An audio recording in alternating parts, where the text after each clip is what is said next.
Okay, so a couple of things, right? Following last time, starting next week, will be largely in person. So the lecture will be recorded, but not broadcast synchronously.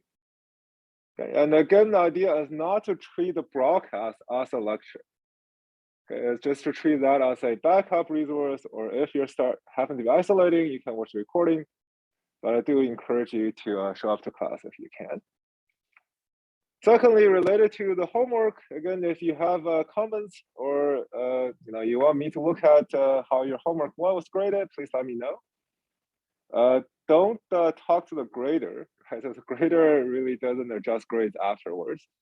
So if you have questions or you want some of your homework problems to be regraded, just let me know directly. Okay. And then thirdly, you should have got an email this morning about the energy scholarships for undergrads.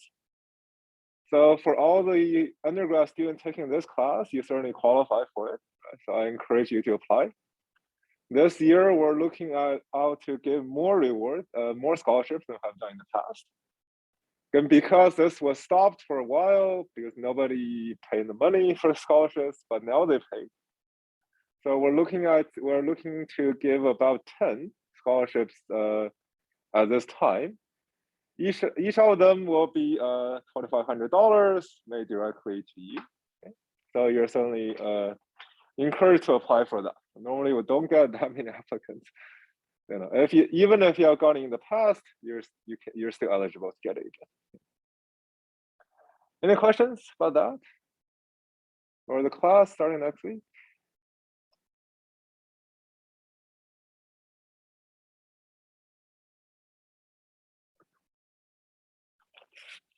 Okay, all right, so let's keep going with this then. So last time we started talking about type 2 wind turbines. So type 2 wind turbines is mainly trying to solve the following problem with type 1. Okay, so you have a type 1 turbine, again, which is just a induction machine, right, run backwards. If you draw so this is the speed. Let's say you plot the developed power as a function of speed. Okay. So this is the synchronous speed. Say this is omega s, right? So since your generator, you want to operate above faster than synchronous speed. And then curved, and then if you plot this, go something like this. So the operating range of the turbine is actually quite narrow. Okay, so this is the operating range. Okay, so it's obvious that you don't want to operate at a speed lower than the synchronous speed, otherwise, because then you'll be dumping power into the turbine. But what happens if you try to operate higher than the maximum power? Or what if you operate at a speed that's larger than the speed at which you'll get the maximum power, in which you get the peak? We want to avoid that, but why?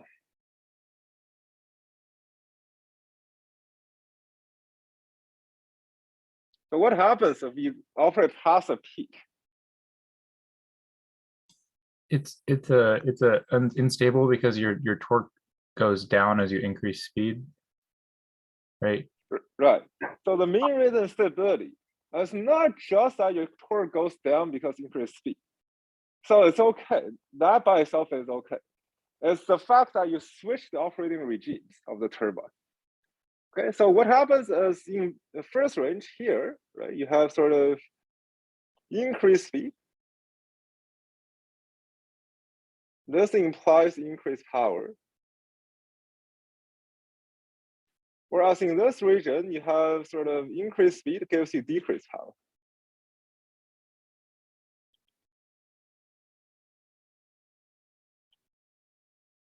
It is this regime shift that makes the turbine unstable. So if it's always increased speed leads to decreased power, that's fine. You can still control the turbine that way. It's sort of this sign change that makes our life very difficult. Because all these turbines basically have a feedback device here, okay, right? So the turbine has to adjust to keep track of the power. So what happens is you have this feedback block. Okay? So this feedback block measures power and try to change speed, say through pitch control and things like that. If you change the sign on the relationship, then you confuse the feedback control block. Okay, the feedback control block is not, for simplicity, is not that sophisticated. You can think of as a linear game. So this works if your system does not switch sign.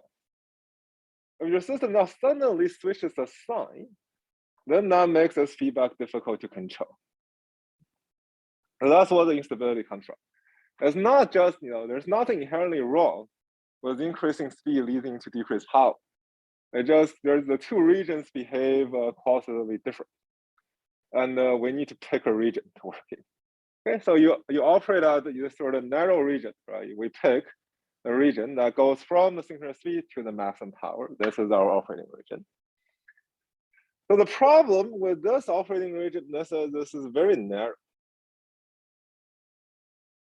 This is a very narrow region, right? This is a super narrow region because that's just the way the equations work out. Okay, you can only so you reach maximum power fairly quickly in speed, and then the power decreases sort of slowly from there. But then what this implies is you're after the gearbox, after the gearbox, you can only tolerate a very small range of different speeds to keep within this operating region, and that puts a lot of stress on the gearbox, for example. Okay, so if puts a lot of stress on the gearbox, and and even for very sophisticated gearboxes, you can only tolerate a sort of small number of input power. Okay? So that's a reason we want to improve this turbine. With the improvement coming from that, how do you increase the operating region? Right? How do you make the region larger? Okay? All right, so that's a goal with type 2. Right? So type 1 is basically, it works, but works for a very idealized circumstance. So type 2 is make this better. Okay? And the idea for type 2 is still quite straightforward. It's not at least conceptually, it's not a very sophisticated idea. But conceptually, what you do is you look at, okay, let's call this thing omega star. Okay, let's call this thing omega star. We want to increase the distance between, say, omega s and omega star. That's the idea, right? You make that thing larger, you can operate at a larger operating range. You can tolerate sort of larger range of wind speed. So then you can write out the equation for omega star. The exact form actually doesn't matter. Doesn't matter that much. So what you can do is you can take a derivative of the developed power equation. You look at what is the omega star that achieves the maximum. And this thing depends on x1, r1, x2, r2. And these are the things you can do. These are the things that this omega star depends on. Out of these, the goal is then to say, okay, what can you change out of these numbers? I want to change omega star. I want to make it larger. I want to give us a large operating region. So which one of these can I change to give it a large operating region? These are at the stator side. So they're relatively difficult to change. These are the stator side. And these numbers, S doesn't really impact, the slip really doesn't relate to them directly.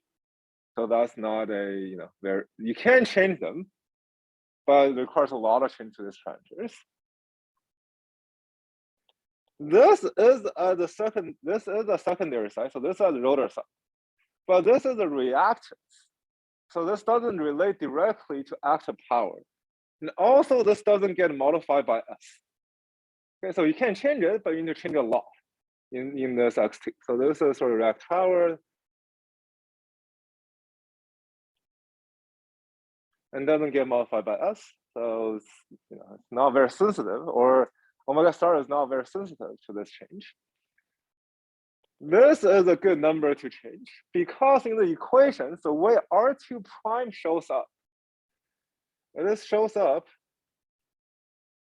as R2 prime over S. Okay, so that's the way the quantity shows up in our equations. S is a small number, S is close to 0.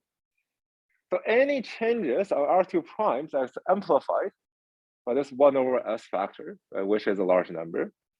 So it's a very efficient change in some ways, right? Adding a small change to R2 prime can change the equations quite a bit. And then this directly impacts the active power because you're changing the resistance. Okay, so this is the way to think of how did type 1 become type 2. Let's write out all the things that matters. You look at which of them is easy to change, which of them is sort of efficient when you change it by a little bit, and then you're sort of naturally reaching to this conclusion that we should change R2 prime. Okay, so that's what should R2 prime. So the idea is that now you simply, so if this is your rotor side, you have some resistance, you add a resistance,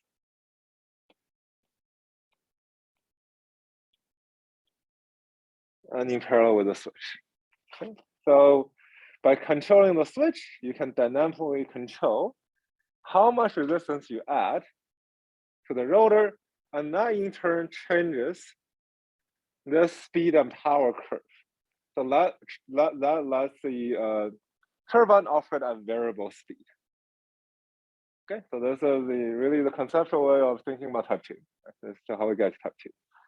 Of course, there's a lot of engineering details to physically make it. For example, adding resistance to a rotor is not trivial by itself. Right? But this is the idea. So any questions with this for high-level ideas? Of getting there? Okay, right. So this is our idea, and all the equations really doesn't look that much different. Okay, all the equations, as you take whatever equation we have been looking at, whenever you see R2 prime, change it to a new resistance. Okay, and all the equations apply. Okay, so the equations don't change that much, but conceptually this is important. So this changes a turbine from a fixed speed turbine to a variable speed turbine.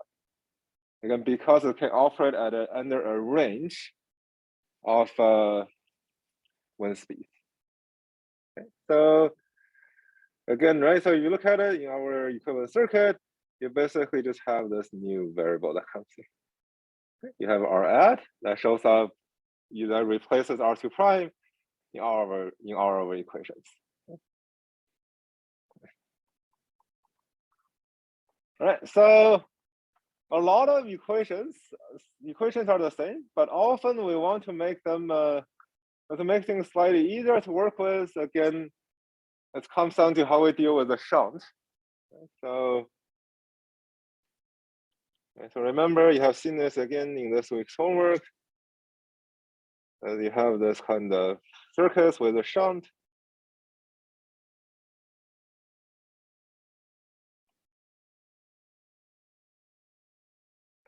Go this way, so this is R1, X1, XM, X2 prime.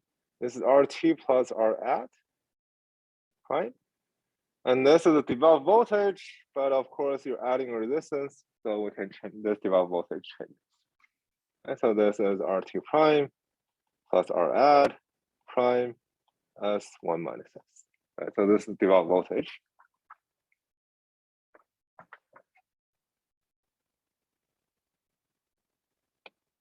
Actually, no, so let's need to multiply by the current, but let me do that a little bit later. So this circuit has a shunt in the middle. So you're doing the homework again, that's very annoying, this shunt. And one way is to do it through a Thevenin equivalent circuit, but that sometimes takes too many steps to do. So often analytically, what we do is we pull the shunt in front of the circuit. We're going to pretend this is here. So we're going to pull it in front of R1 and X1.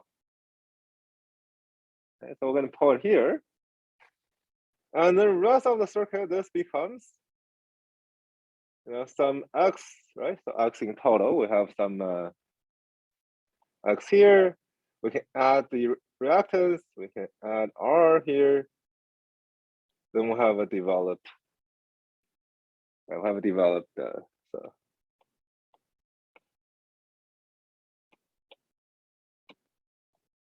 this is our R1 comes in here. This is R2 plus R add.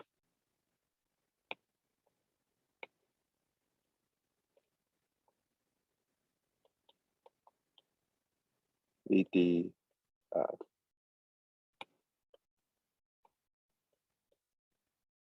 Okay, so this is our new circuit. It's simply just pulling the shunt element in front of R and X, R1 and X1.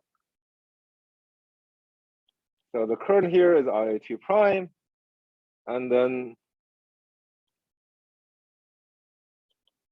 the voltage that's added is IA2 prime. So this is a phasor, R2 prime plus R add. That's 1 minus. Okay, so that's a developed voltage.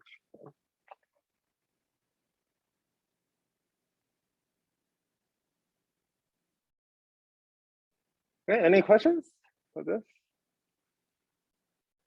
Okay, so this is our circuit again, and we can continue with the circuit, right? So we can assume that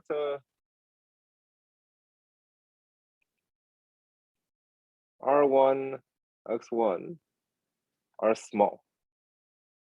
Okay, so often the stator side quantities are not very large compared to the rotor side. So to make things even simpler, we can just ignore them. Okay? So then when we ignore them, they become 0, right? We assume they're small, so it's just a y, just 0. Okay? So the importance in terminology is when we say we ignore a R1, X1, that means they become a y. When we say ignore the shunt, that means that becomes an open. Okay, so just the terminology, right? So you have an element in series and you want to ignore it. That means set the resistance, reactance, impedance to 0. We have an element in parallel, in shunt. When you say ignore it, that means make it very large. Make the impedance infinity, which gets us an open circuit. Okay, so then we can write down the current equations, right? So here, again, we have IA2 prime, so we can compute the current in this equation, in the circuit. Again, it's just exactly the same as before, except that we write out, you have this R at prime. Okay, so same as before, you have this R at prime. VD, again, is related to the current by this equation. So combining the two equations, we can directly compute IA2 prime.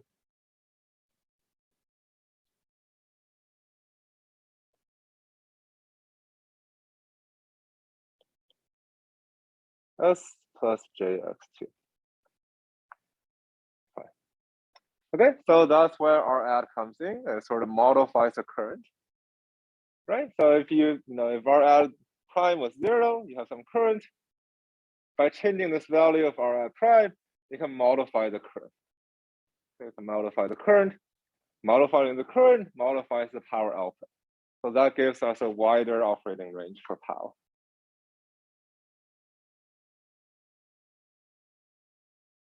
All right, so this is the equation for current. Now, of course, we can continue with the equation for power, right? So let's continue with the equation for power after we got current. So power, the developed power is 3 IA2 prime squared, R2 prime plus R add prime as 1 minus S. Right, so remember, developed power is simply the power coming out of this source. Right, so the power coming out here, this is the developed power.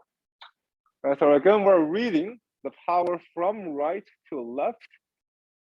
So developed power means power coming out of this sort of, voltage source we created. Okay, and this will be a positive number because the S is negative.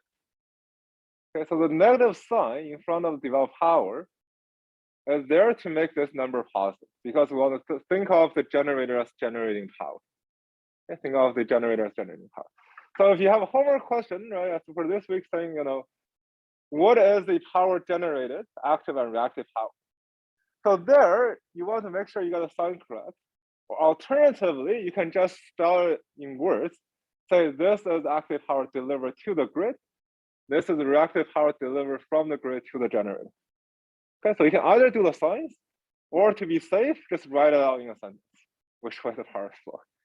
Okay, so that's probably a little bit safer, because there always a lot of times there's a sign mistake.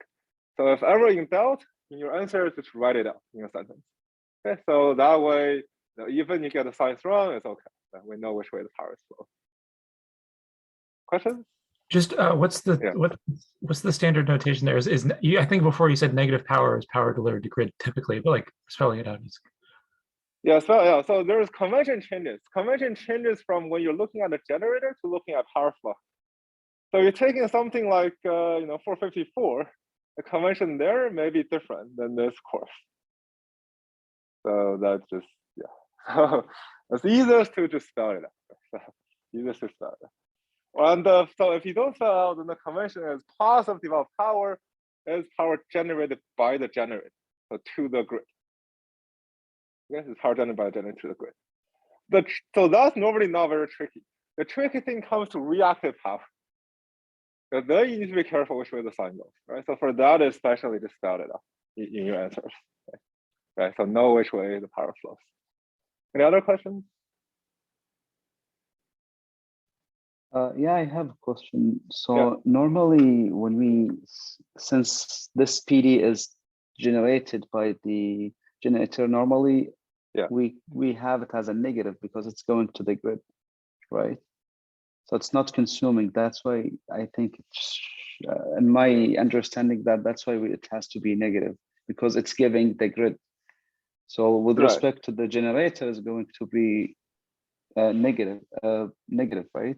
Right. So here I want it to be positive. So the idea is, since we're talking about the generator, I want power generator to be positive. Oh, okay. So that's why there's a -3. Right? We'll stick a -3 in front of to make it positive. So if you talk about this being a machine, being a load, being an induction motor, there is not a negative sign there. Okay, there's no negative sign there. Okay, so if you look at the equation, compare an induction machine, induction motor, induction generator, there's this negative sign sticking to there to make this power developed power positive. Because we want to subtract the losses away from this power, right? So we go through this diagram, we say, okay, what is the power delivered to the grid? We have to subtract the I²R loss. So this was negative, and subtracting the I²R loss becomes complicated. So the negative sign is there to make this positive, so you can subtract the losses away. Okay. All right, so the developed power number, right? So the minus again is important. Don't forget the minus sign. Because if you forget the minus sign, then you go subtract the loss, you get something even bigger, right? Which is the wrong direction. Okay. Other questions about this?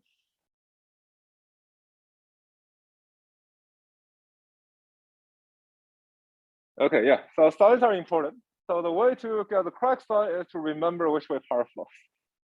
Right. So you should intuitively have an idea which way power flows, and have an idea like you go from right to left, you have to lose power.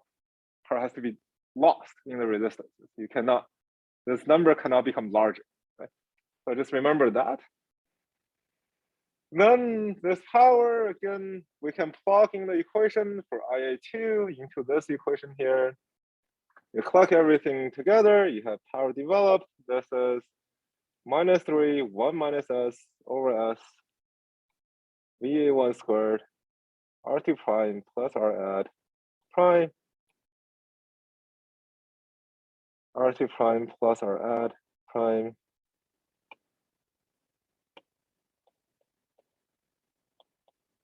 s squared plus x2 prime squared.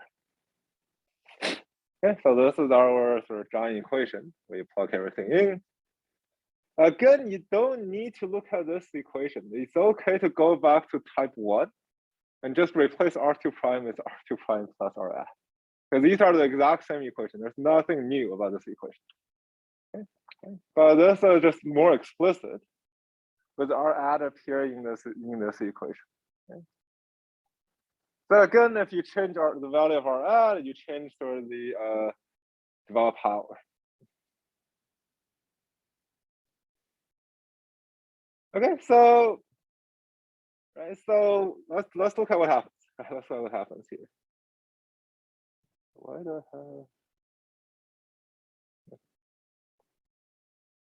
All right, so let's look at what happens here. Let's say I have a developed power s minus 3, 1 minus s.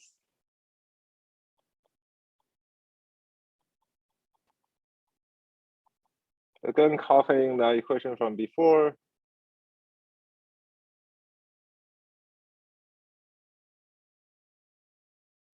Right, so remember, our add, this is controlled by the switch, right? So if you look at the figure, what happens is we control the switch, right? So this is some resistors we add here. We have a switch here. So the switch has duty cycle or duty ratio.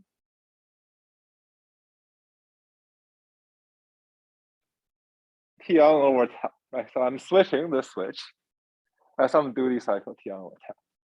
Okay, so if the switch is on, switch is closed, then this R is not there.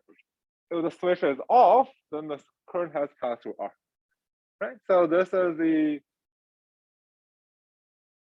idea of this R add. So R add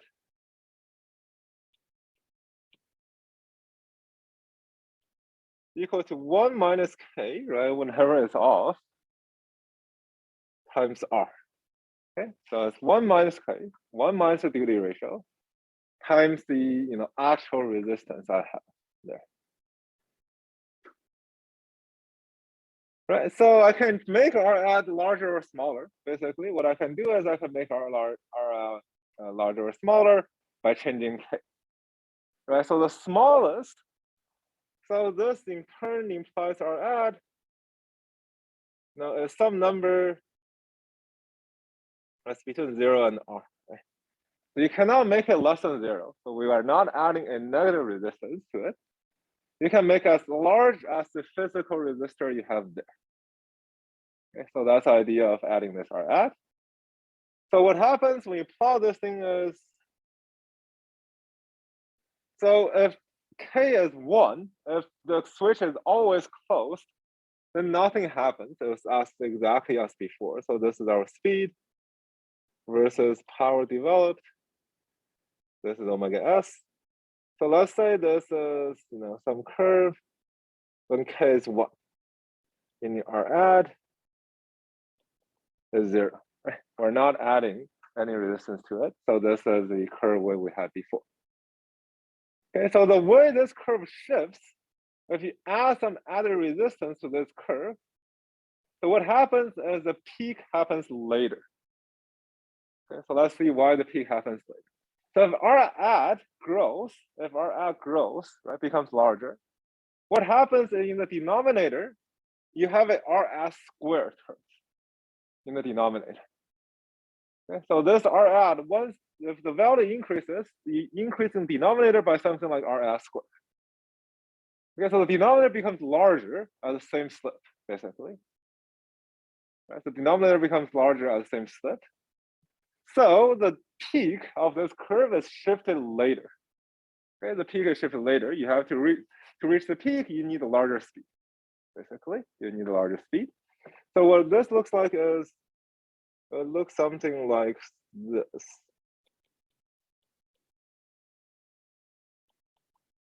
Okay, so if you add some peak, it will look something like this. So by dynamically changing our add, you can cover a much wider range. for example, now, you can operate in this whole range. Right? So this is your operating range. So we have a wider operating range.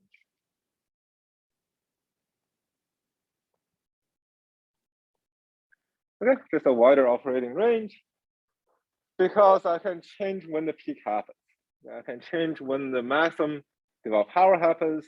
That way I can operate at a much wider range. Okay. So this is the same thing. Why are all these things?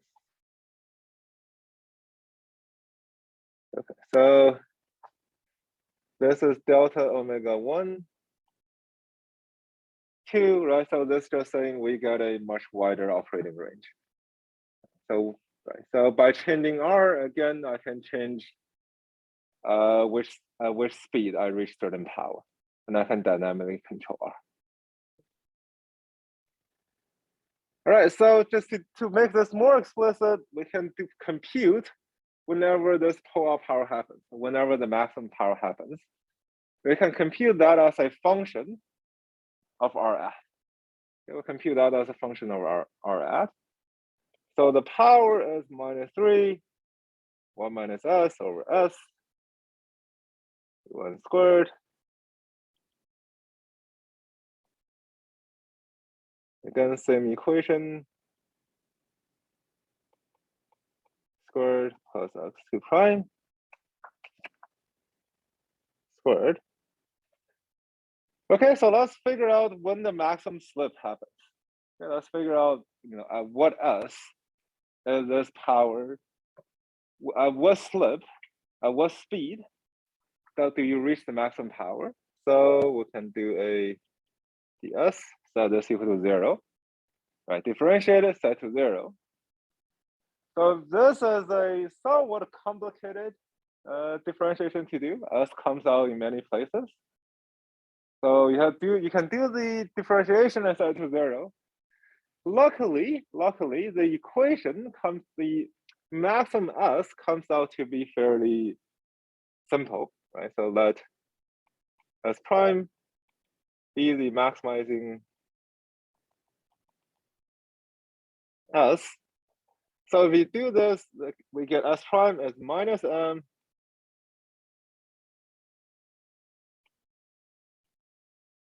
plus square root of M squared plus 1, where M is R2 prime plus R add prime over X2 prime. Okay, so this is the maximizing power. This is the maximizing power we have. And so if you plug in S prime into the power equation, you get what the pull-out power is. Okay. So if you look at this equation, this basically tells you as R add grows larger, this S prime grows larger. Right? So S prime increases as function of R add. Okay, so speed increases as a function of the added resistance. Okay, so same equation works.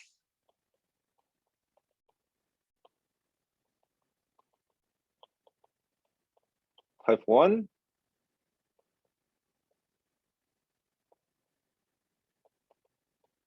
Right, so if you want to compute the pull-out power for type 1, again, type 1, type 2 is just the value of RF. Right, so you set RF prime equal to 0, you got the pull-out power, or you got the slip at pull-out power at the RF equals 0 for type 1. Any questions with this calculation? All right, so this is the pull-out power. So again, the equations are the same as before. Right, with this sort of single variable, with just changing this one value. Okay, so let's do some examples for this. Okay, so let's say, why do I have so many? Okay, so let's say I have a type 2 wind turbine, 6 pole, 60 hertz, well connected. The terminal voltage of generator 690 volts. I have the following parameter. R2 prime is 10 milliohms. X2 prime is 100 milliohms. Again, the R1, X1, Xm values are not stated, so you can ignore them, right? So by not stating them, so this implicitly means R1 is 0, X1 is 0, Xm is open circuit. Okay, so this so since I just gave you R2 prime and X2 prime. So here, let's say, we want to compute the pull-out power. We want to compute the maximum developed power. Then let's say if we insert a resistance into the rotor circuit, how much does the maximum power change? Okay, how much does the pull-out power change? All right. Again, to remind us, pull-out power is the maximum developed power we can have. Right. Yeah, so this is just a straightforward computation, right? This is straightforward computation of this equations. Okay, so we compute S prime. After computing S prime, we plug into the developed power equation and get whatever that number is. Okay. So part one, first of all, let's say when R at is 0, then S prime or M, the M before what we had is R2 prime plus R at prime over X2 prime. So this is simply R2 prime over X2 prime and 0.1. Okay. S prime is minus M plus square root of M plus 1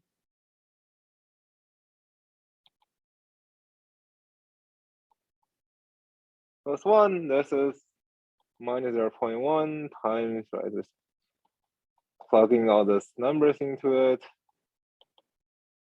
minus 0.1105. Okay, so this is our power. This is our power power. Then we can compute the developed power by plugging this in. This is minus 3, 1 minus S prime, S prime.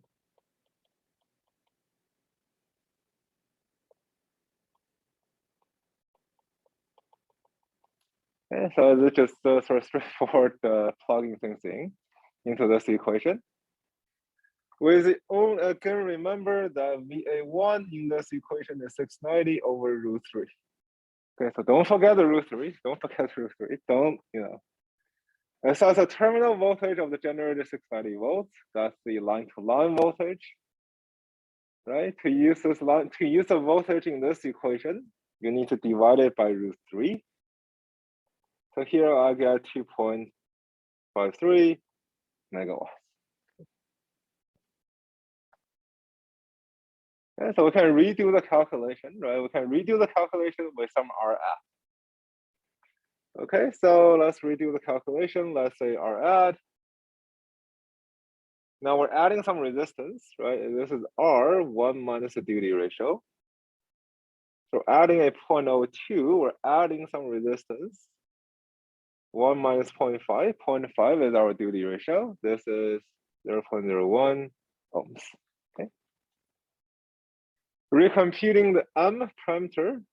Right, so this is R2 prime over X2 prime.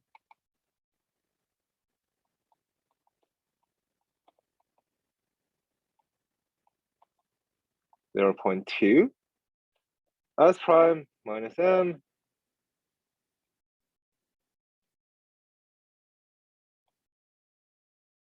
minus 0.244. This is our S. Okay, plugging into the developed power equation again. Okay, so plugging into the same equation we had before, we get 2.9 megawatts. Okay. So that's just saying again, we add some resistance, you can delay when the maximum power happens. So the S prime number increases.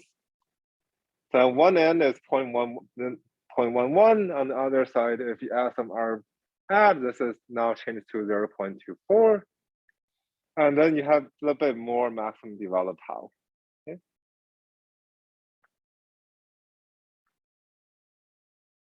All right, any questions about this?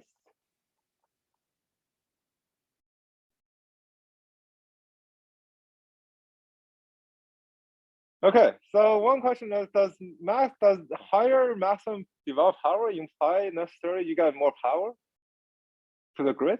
Does that imply you send more power to the grid? Is this a way to get free power?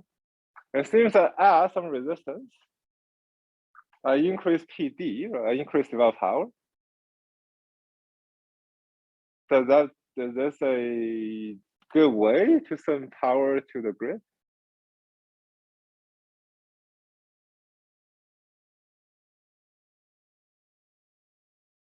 Right, so yes, so the important thing to remember is that developed power does not mean the power sent to the grid.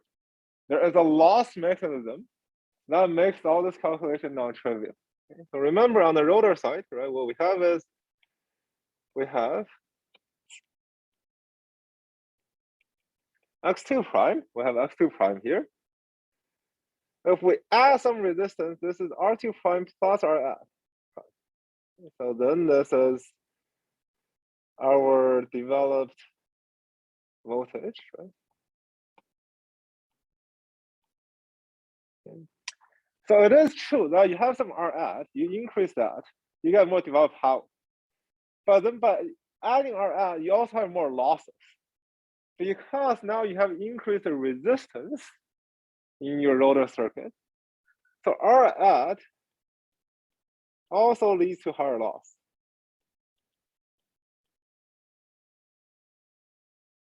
Okay, so at some point this will break even, and if you increase it more, you actually the loss will sort of be larger than the power gain. Okay, so if you're not, this is not always a way to increase the power delivered to the grid, or it's not always. This will increase power to deliver to the grid. Okay. But it's important to remember this is a way to increase your operating rate, but also increase the losses in your system. Okay, so this resistors has to dissipate or sometimes significant amount of heat because current is going through it. Okay. Any other questions?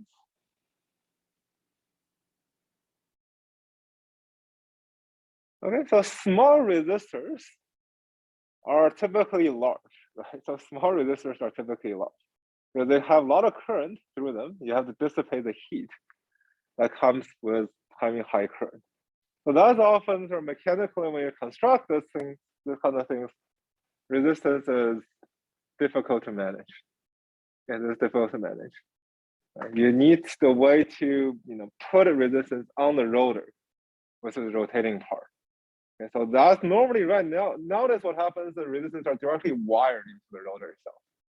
And when during construction, you wire the resistors into it. And that again limits sort of how large R add can be and different heat tolerances in the motor. Okay, so this is a parameter you can change, but typically you cannot change it by all that much. You want to keep it in a reasonable region. Questions for this?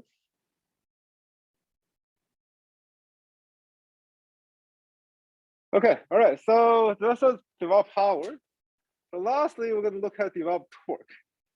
The interesting thing for torque is this really shows us the loss mechanism at play here. Because as we change our add, the maximum developed power, the pull-out power changes, but the maximum torque does not change. Because the maximum torque stays the same as we do it. And this, we can see this from equations actually. So let's write down the equation for this. So torque, developed torque is -3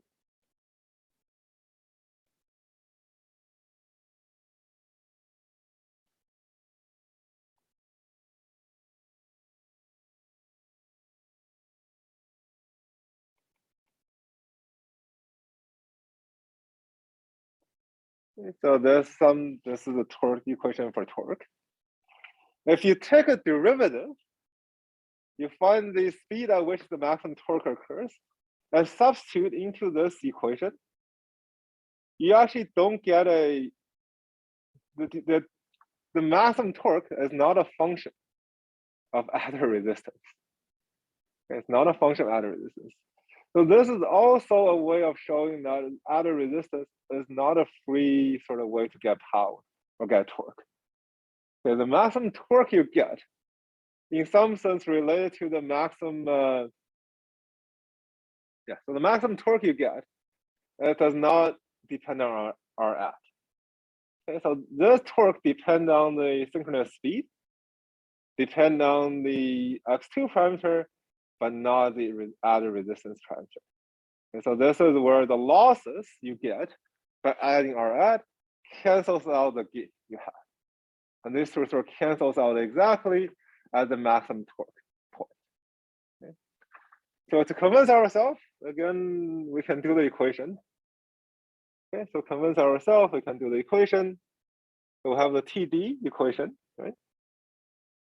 So to compute the maximum torque, let's take a derivative and set it to 0. Okay. So this is ds minus 3 at prime s omega s, 1 squared s squared plus x2 squared. Okay, so this thing equal to 0, right? So this is if you solve this equation, basically, if we can solve this equation, it is true that S star, so the maximizing speed at which the torque, maximum torque happens, this is a function of R. This is some function of R. But if you plug this function back in, R2 all cancels, and this you get the maximum torque you can possibly get out of this system is x2 prime omega s. Okay, so in terms of maximum torque, R2 cancels out exactly. So the R2, you have some gain, you can develop voltage there, but you have some losses, then these two sort of cancels out exactly. And your maximum torque simply depends on how much, what is your grid voltage, what is your x2 parameter, right, the reactance parameter, and what is your synchronous speed. Okay, just the way the equations work out. Right, so power, maximum power, the value of maximum power depends on R2 or prime. The maximum torque does not. That's torque.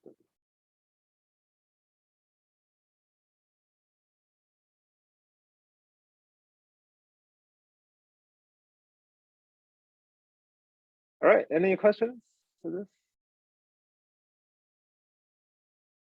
Okay, so this also motivates us, right? So type 3 is in some sense a modification of this. Okay, we will have type 3 coming in. Okay, so giving us more flexibility here. Okay, so no questions now. It's good time again to take a break. We'll do more examples for type 2 and do more calculations there. Okay, so let's take a break. We'll come back at 9:30, continuing with type 2. All right, again. So for the folks who can make it next week, actually there's an art class going on outside that's quite intense with eating art building. Like they put your work on the wall and I'll judge it and looking at the same time. So that'd be like me putting your homework, asking you, why do you write this line? Why do you write it? Whoever you can make it is actually quite interesting. Looking at taking 5 minutes and look at that class. But anyways, so one thing we can actually do now before going on class is set the midterm date. Right, so the week that's reasonable is the week of the February 7th. Yeah, week of February 7th. So the format is a sort of take-home full day exam. Right? So we have two choices. I can either release the exam on the 7th, on the Monday, having class on Tuesday after this office hour, you can ask questions about the midterm. and have it due that night, so at midterm on Tuesday. Or I can release on the 9th on Wednesday and having due on Thursday night. Any conflicts, preference to one of the other dates? Yeah.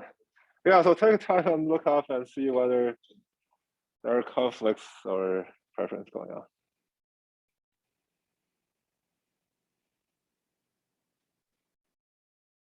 So generally, I want to avoid having you having 2 midterms on the same day. So let's see.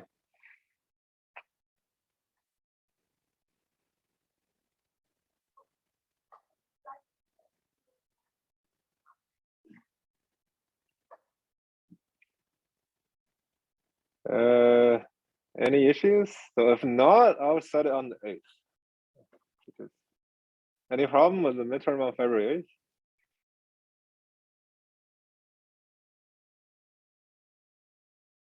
All right, okay, we'll go for now. I'll set it on February 8th. I'll send an email announcement for that later. So, but if you have questions or if you have conflicts, let me know as early as possible. Okay. But once we get too close to that date, then it's very hard to change it. Okay, so and again, since it's take home, there's yeah, so the expectation is unless you have something, unless you have other midterm on the same day, otherwise it doesn't count as a conflict. Other things doesn't count as conflicts. So it will be on 8th, and then the due date will be when? Right, so the idea is to release a midterm on 7th, Monday. You take a look at it, right, to see if you have any question you may have. So the class on the 8th will be, a office hour. Basically, I can answer any question or clarification you may have about the midterm. And the due date will be Tuesday night, the 8th. Okay, thank you. Roughly what time do you think it'll be released on Monday? In the morning, afternoon, or? Monday afternoon, Monday afternoon. Perfect, So you thanks. have sufficient time to at least look through to see if you have any clarification questions. Yeah, that works great, thanks.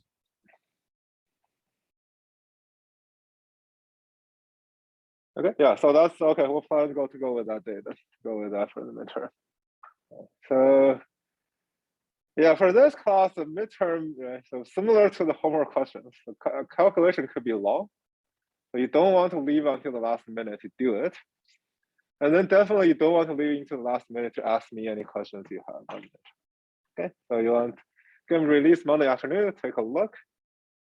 And then Tuesday you can ask questions about the midterm. Okay, so that's the midterm, and then let's continue. So we'll cover the midterm, we'll cover to whatever we get finished by next week. Okay, all right, so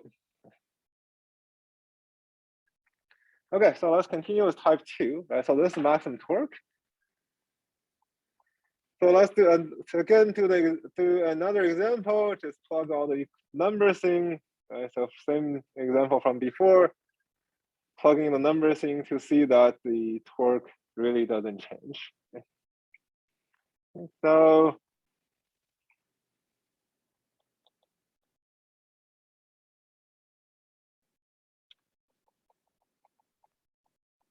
our add is the same as before. I was going to add the same added resistance. So we have our add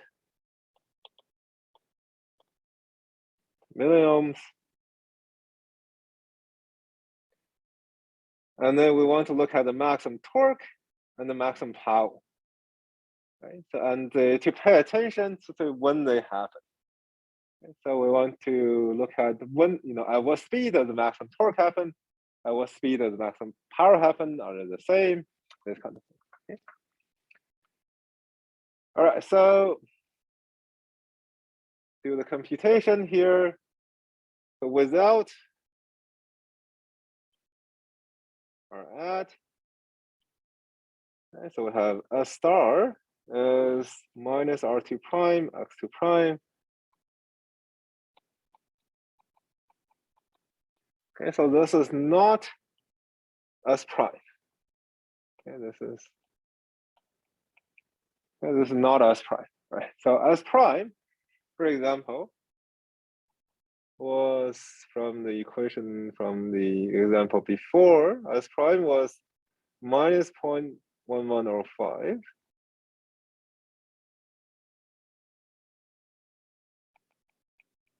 Okay, so the maximum torque and the maximum power definitely do not need to happen at the same slip. Okay, they're given by different formulas. So you just need to plug things into the formula and look at what the number is. So we want to be more exact, then we can compute the speed, right, at which this happens. So the synchronous speed times 1 minus S star. So the synchronous speed is 1200 RPM, 1 plus 0.1. This is RPM. Okay, so this is the maximum speed at which we get the maximum torque. The maximum speed at which we get the maximum power will be slightly large. Okay, so the torque equation, 3/2 VA1 squared x2 prime synchronous speed. Okay. So we plug things in. 3/2, 690 divided by √3 squared. X2 is 0.1. So the synchronous speed again is in radians per second. Right, so we want to convert those from RPM to radians per second. So this 2 pi times 1200 over 60. Like everything's in, we get 18.94 kilonewtons meter. Okay. So again, the important thing to remember for the torque calculation, the maximum torque calculation, is you're dividing by the synchronous speed. Okay, so often there's an error to divide by the actual speed of the generator, but no. So in this TD star equation, it's a synchronous speed. And this is sort of just how the equations work out. Okay, just remember dividing by synchronous speed to get the maximum torque. Get the maximum torque. So when we add, right? So now let's say with this, I add a resistance. But a star, so we're increasing when the maximum speed at which maximum torque occurs happens. So we increase that speed. Minus 2. So here the actual speed at which it occurs is larger, 1200 times 1 plus 0.2, 0 RPM. Okay, so this is a larger speed. But again, the maximum torque does not matter. The speed that never enters into the equation for maximum torque. Okay, that just doesn't, there's nothing in this equation depends on S star. Okay. So this is exactly the same, 18.94 kilonewton meter.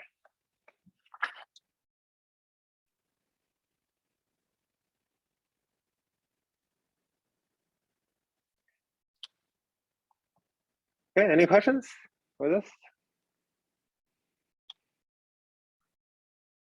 All right, so again, remember with the key that the maximum power depends on our add, maximum torque do not. The speed at which all this maximum occurs definitely depends on our add. Okay, so really our add, think of as a way, is really a way of extending the operating range. Okay, that's really what our add is doing. It's not changing the maximum torque you can get from a machine.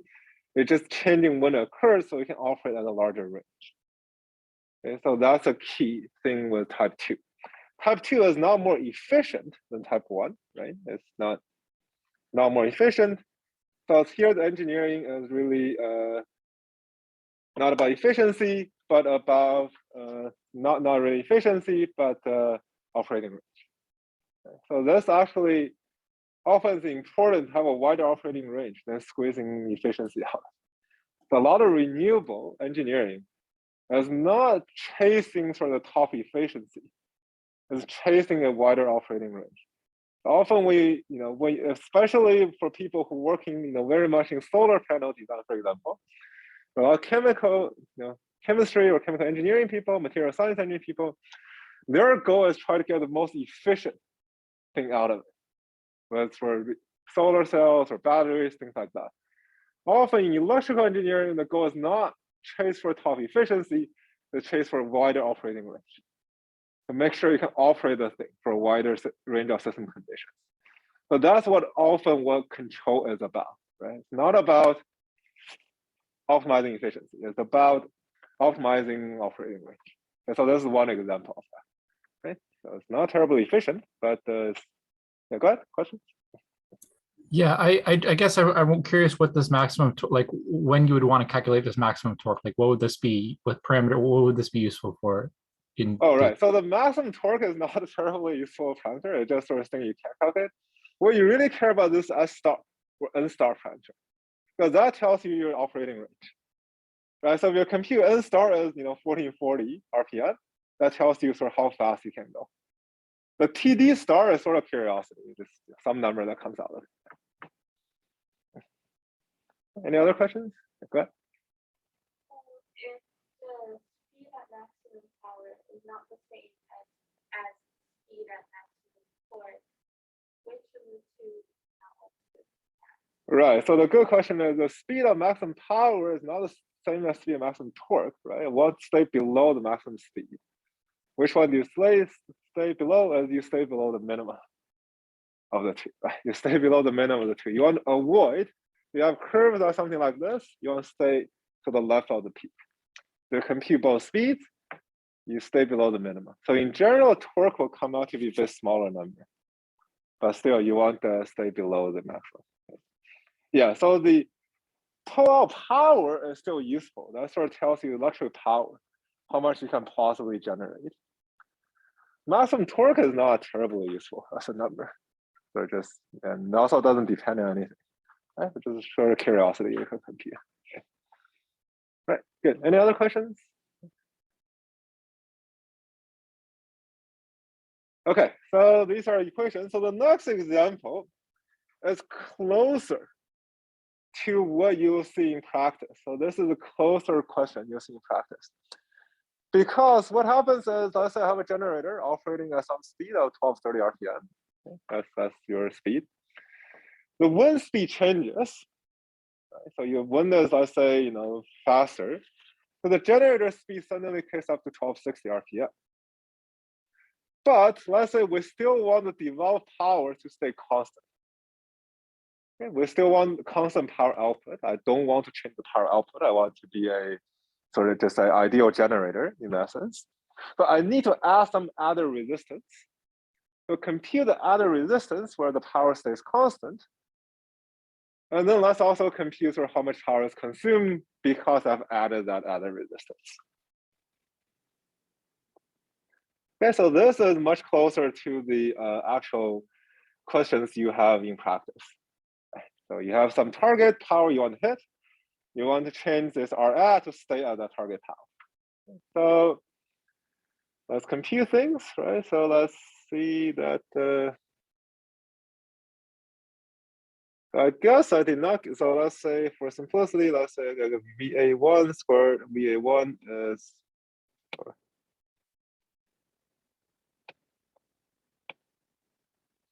The grid voltage is 690 volts. Okay, so to get some numbers out of this.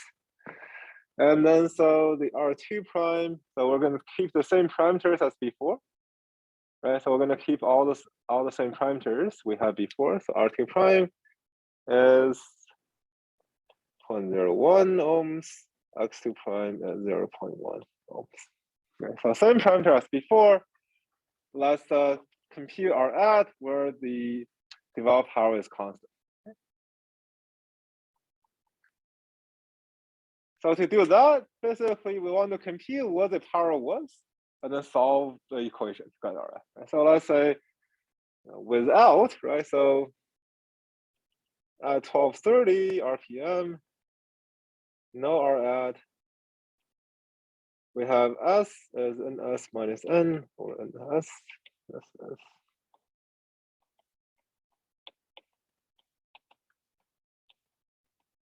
To 5. So the developed power, again, our equation, 1 minus S or S, VA1 squared, R2 prime, S squared, plus X2 prime squared, for 8 megawatts. Okay, so this is our target, right? We want to hit this target power. But then we have a changing slope, right? So we have a new slope. So our new slope,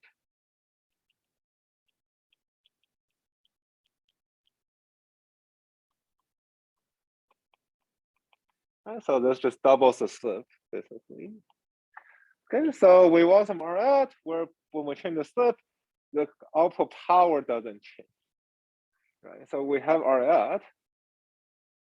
So we write down the equation, basically with R at, with some R at, we have minus 3, 1 minus over S, VA1 squared.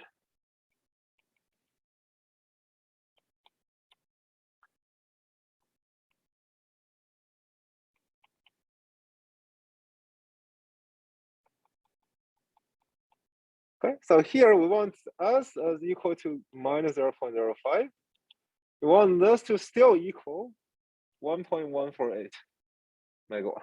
Okay, so this is the equation in R at. Right, this is just some equation in R at. Okay, so this is a very nonlinear equation in R at, right? Again, there's no, you're not expected to solve this analytically.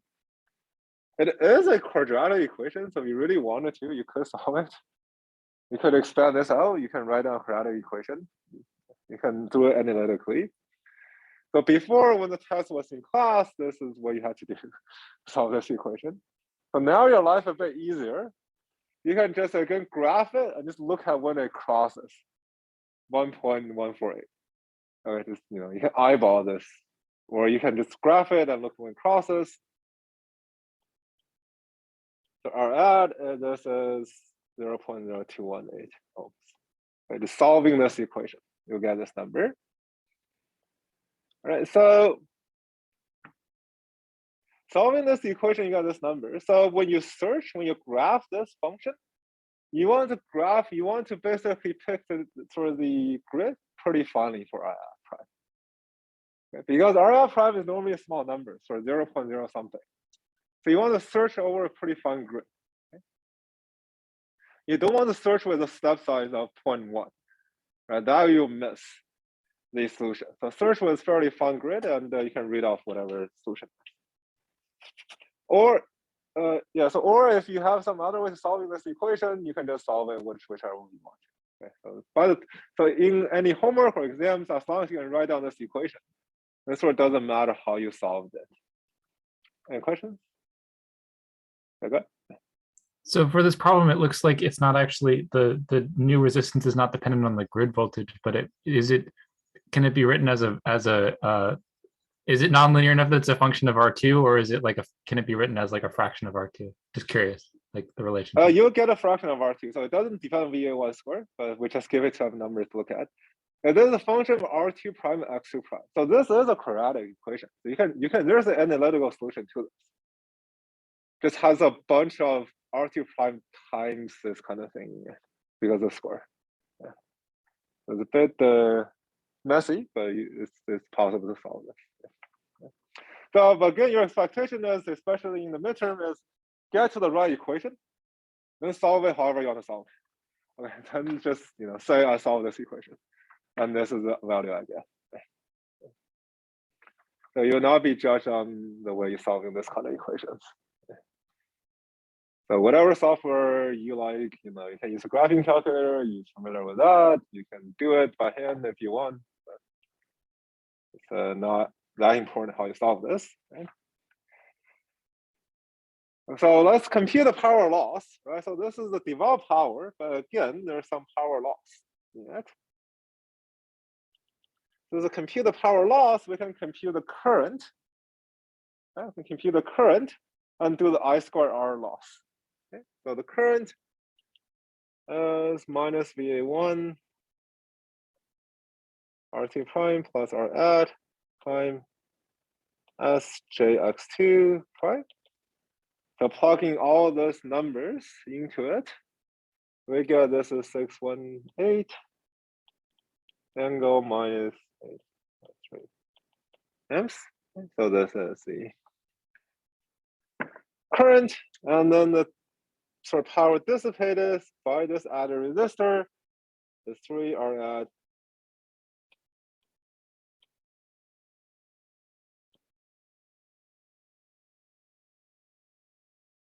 prime IA2 prime squared. Right? So this is power dissipation. This is 25.04 kilowatts. Okay. So this is the amount of power we dissipate, right? So this question is a bit idealized because in practice, what you care is not your developed power is constant, and the power sent to the grid is constant. So it's not really the developed power. So what you really want to do, is fund R at where the power sent to the grid stays constant as before. Now the developed power stays as constant as before. Okay, because the grid doesn't care where developed power is. Okay? So that's really what we do. But that equation gets a bit complicated because IA2 depends on R at, right? In a complicated way because the magnitude, right? We have to look at the magnitude squared. Then you multiply by R at prime again. Okay? So that equation you can solve, but that's a more complicated equation. And typically, it's very easy at this stage for us to make mistakes in that equation. So often, because the loss is not terribly large, we just, in this class, we'll say make sure the developed power is constant. But in reality, it is the power delivered to the grid should stay constant. Okay? But that's just a much more complicated equation. Okay. Any questions?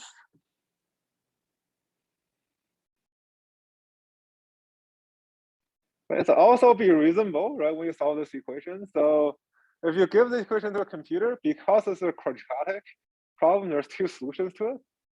It picks a positive solution for RF, right? It has happened before. People have, said, oh, this my computer, give RF prime of -5 or something. Could happen. It's quadratic. So again, pick the one that's reasonable. Yeah. Okay, so this is a very typical equation, typical question you'll see. You'll see some form of this question in the midterm, for sure. Because this is really how added resistance work in practice. This is really how they work, right? Okay, so you'll see either a question like this, or the question can be asked backwards, right? Given R at, where the developed power stays constant, what is the new speed? All of these are the questions that can be asked. All right, so those are the equations we can do. So this is really the new part from type 1. Type 1, we don't have this question. Type 2 will have it. But otherwise, all the equations are similar. All the equations are same between type 1 and type 2. All right, so this is our equations. So next is talking about, what's the benefit and drawbacks of type 2 turbine for us to go to type 3. That's our goal, is to work up to type 3, which is really sort of the best induction generator we can have. Okay. The type 2 assessment is the main benefit is really is a wider operating range.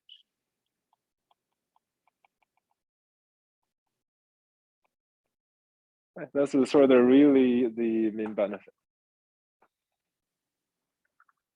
So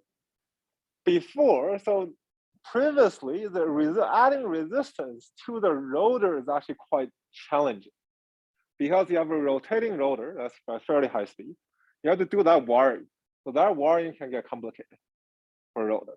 So now there's a way, so newer types, the newer type 2, I guess, has sort of the resistance directly installed into the rotating mass. So part of the rotor's rotating mass is a resistor inside the rotating mass. So that's sort of embedded.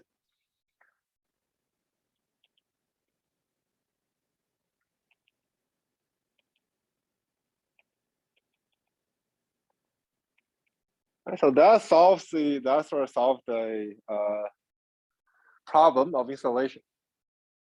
So if you take a type 1 and you try to add resistance, actually you need sort of a complex slip ring system to wire it. So now, but then people start just making it directly, then it's much easier at adding resistance. Right, so again, but you have to change the switch, right? You have to change the switch. You have to change the duty cycle to control our add. Right, so the reason we have a switch is we can dynamically change our add. Okay? So anybody remember how this is triggered? I talk about sort of triggering the switch. Anybody remember? So if you have a rotor with some resistance, but with some switches you want to control the duty cycle, what is a good way to change the duty cycle on the switches without using wires? Right? Without using wires. Okay, so you have the switch, you want to dynamically vary the duty cycle of the switch to change our add. But again, you want to avoid wires. Wires make things complicated in this rotor system. So without wires, how do I do this control?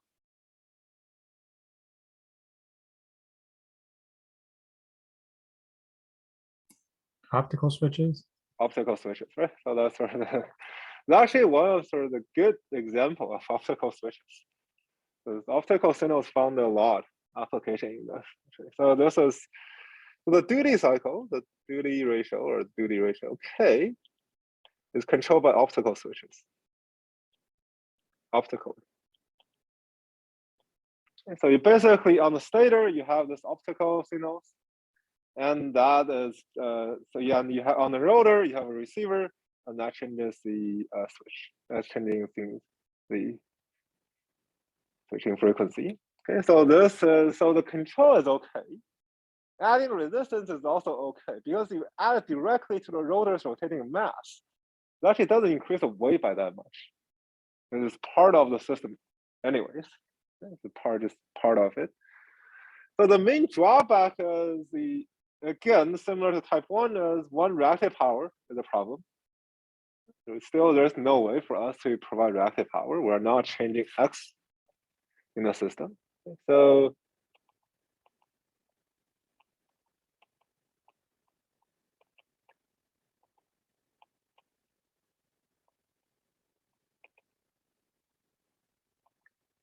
reactive power and voltage support. Okay, right. So we don't, there's nothing providing reactive power. You don't provide reactive power. Really, you don't provide voltage support. Okay, so that's also a problem. Another problem is just very low efficiency.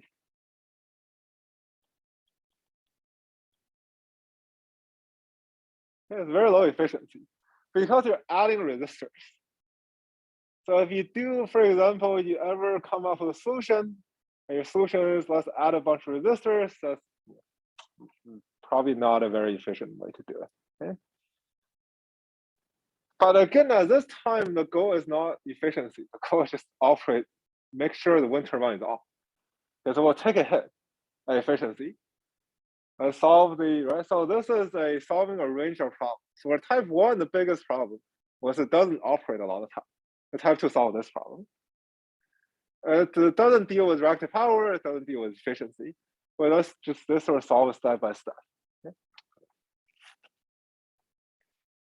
Right, so again, face the same challenges as before, right? We have inrush currents.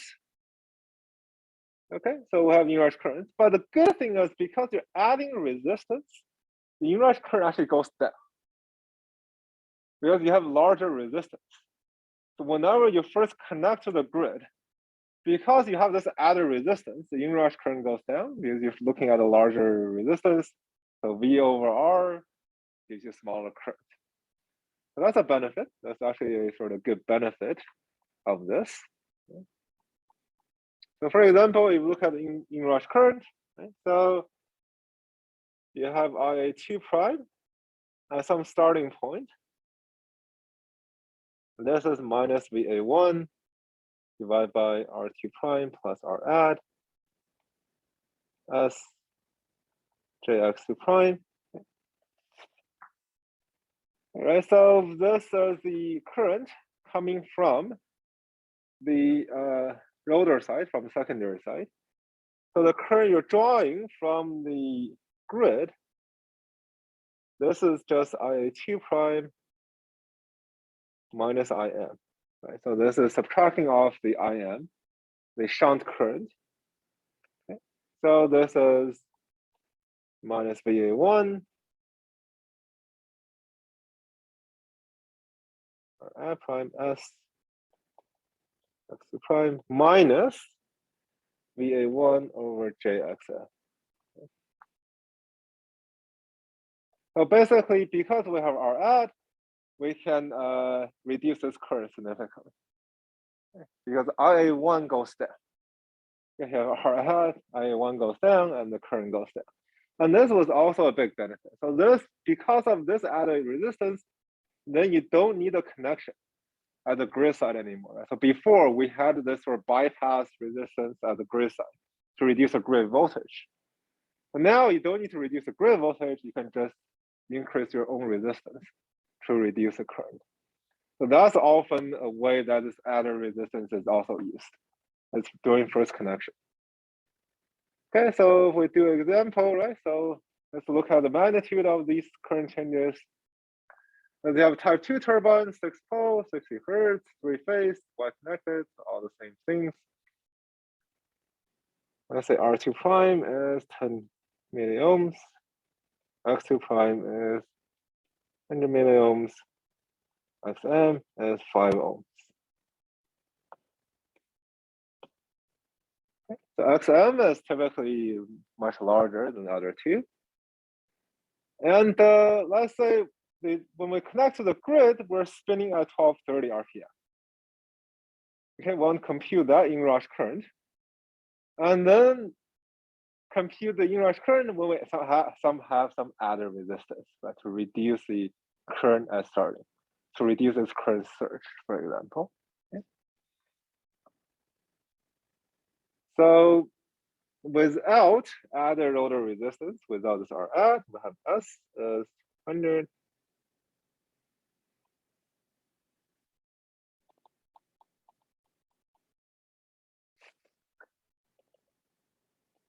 So the starting current is minus VA1 S plus JX2 prime, this is 2, 3.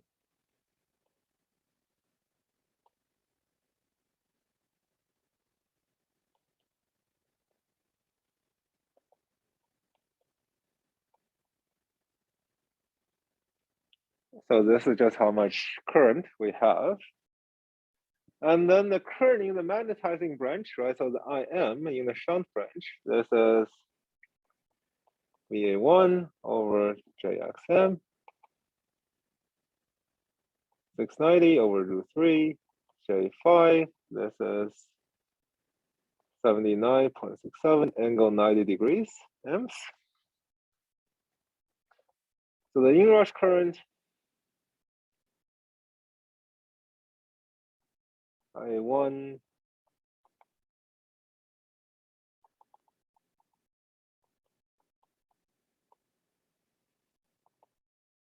this is 950.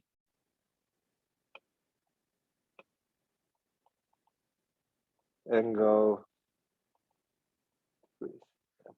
Okay, so you have about all close to a kiloamps of current when you first connect. And this may or may not be too big to trigger your protection. So this may get too big for the other protection devices in the system. All right, so now let's see what happens when you add some resistance. Okay, so we have added rotor resistance.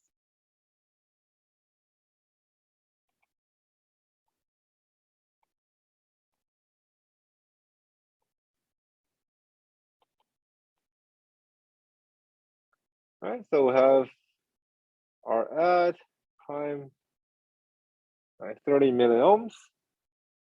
We got 248, angle 3.58 degrees amps. It's a much smaller current by adding this added resistance, much smaller. So the new inrush current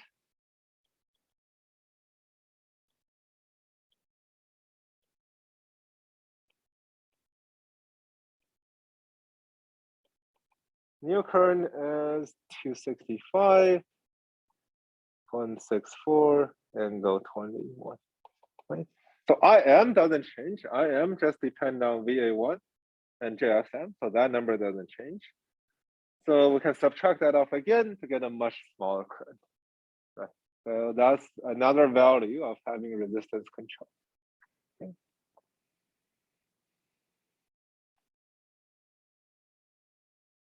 All right, so this is one value of this. And again, similar to before, adding resistance also gives you a way to dump power. Right, so again, so as before, for type 1, we have to add resistance, this sort of SDR, right? This dynamic resistance to dump power for stability issues. Our added resistance directly in the rotor gives us a way to dump power through them as well, so without adding resistance outside. Okay, so this is as before, right? So this is, so instead of adding, so for type 1, what you need to add is you need to add a resistance bank here, right, for type 1. For type 2, because you already have resistance built into the rotor, you may just well dump power through those resistance anyways, right, without needing this or added resistance outside of it. So there are some limitations with it, namely how much heat these things can tolerate, but still they're useful to allow you to get rid of this power, some excess power. Right, so this last example during this class is this kind of example is, again, you have a type 2 machine.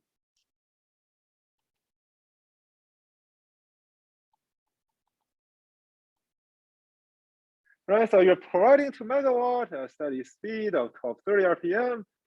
The fault, and a short circuit fault, makes the grid voltage reduced to 80% of what was before. Okay, so then what we want is we want to sort of where does the power go? Well, the power is consumed by other resistance. And we're going to think of that's where the power goes. Because your voltage decreases, your current goes up, then this current gets, so the power gets lost, gets dissipated through this I square R loss, through the other resistance. And we want to compute sort of how much energy is consumed if the voltage depression lasts for 50 milliseconds. So again, most faults in the system doesn't happen that long. A very short fault happens for a very short amount of time. And if the fault lasts longer, you have other mechanical controls, for example, pitching the blade to reduce the power input. And so again, all this sort of resistance is helping to survive for a fraction of a second.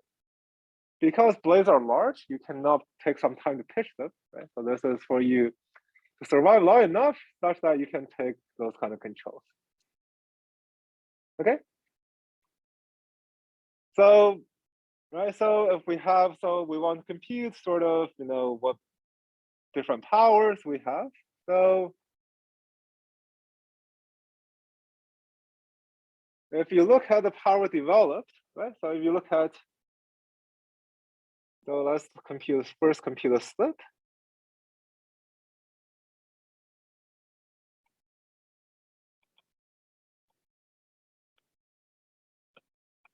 Zero.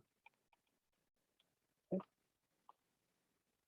we want to compute how much developed power we're sending, right? How much power are we generating to the grid? So we're providing developed power of 2 megawatts. Okay. So what we have is so 2 megawatt a normal operation.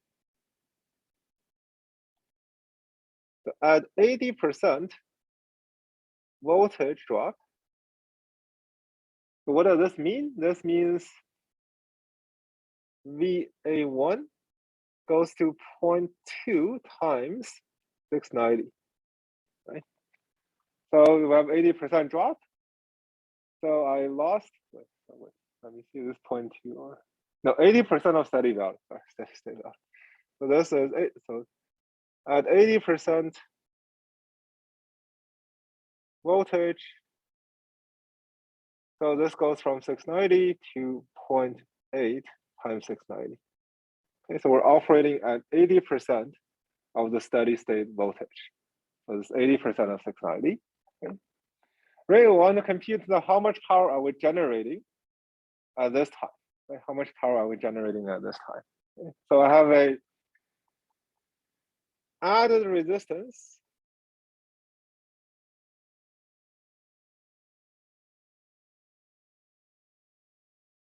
(30 milliohms), added resistance of 30 milliohms, 0.03. So the power I'm delivering, right? So the power I'm delivering is PD2 minus 3, 1 minus S over S. 0.8 times V1 square. I operate at 80% voltage. R2 prime plus R add. R2 prime plus R add. S squared plus X2 prime squared. Okay.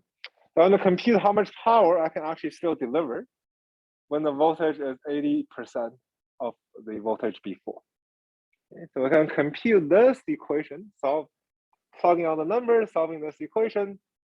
We got 320.18 kilowatt. Okay. So when there is a voltage depression at the grid side, my power generated goes down by quite a bit. Okay. So it goes from 2 megawatt to 320 kilowatt. All right, so then the idea is now is to see that, well, so this power must be dissipated somewhere, right?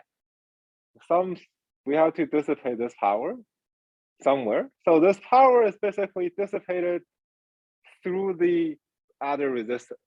Okay, so the power dissipation, the power that's absorbed by the added resistance, this is PD1. A normal operation is 2 megawatts minus PD2. This is 679 megawatt. Okay, so this is where the power goes. Goes into the other resistor. Well, how much energy is consumed? Well, the energy is power times time. So this is 1.679 times 0.05, 83.95 kilojoules. Okay, so just that if you want to size our ad to be able to absorb this much energy in this short amount of time. Okay, so there's I have to dissipate heat somehow. But if you handle the heat dissipation and you don't melt our ad, then you can dump this power through our ad. So instead of dumping through SDR, you can directly dump through the rotor. As again, being careful that you don't melt this R ad. All right, any questions? So added resistance is quite useful. Added resistance can be quite useful for us.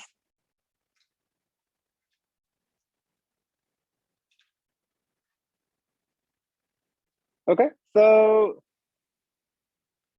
this is it for type 2. So we'll stop here today. Next class, we'll look at type 3. So type 3, the idea is there a way to get all this benefit without adding resistance to it? The adding resistance is, the main thing is, one, is not efficient. Two, it still doesn't do anything about reactive power. The idea is, can we do something about reactive power? Knowing that so reactive power is again fundamentally different than active power, right? It's not work. You don't need a power source to generate it. So there's no physics, so there's no fundamental limitations. There's no conservation of energy limitations on the generator being able to generate reactive power. That's just a way, sort of a clever way of circuit design for its generating power. So next week, we'll start with type 3, which is the using a clever way to provide max power support and do this kind of control without adding a explicit resistor to it. Okay. As a good reminder, midterm will agree will be released on February 7th, due on February 8th. Okay. All right. So with that, see you guys next week.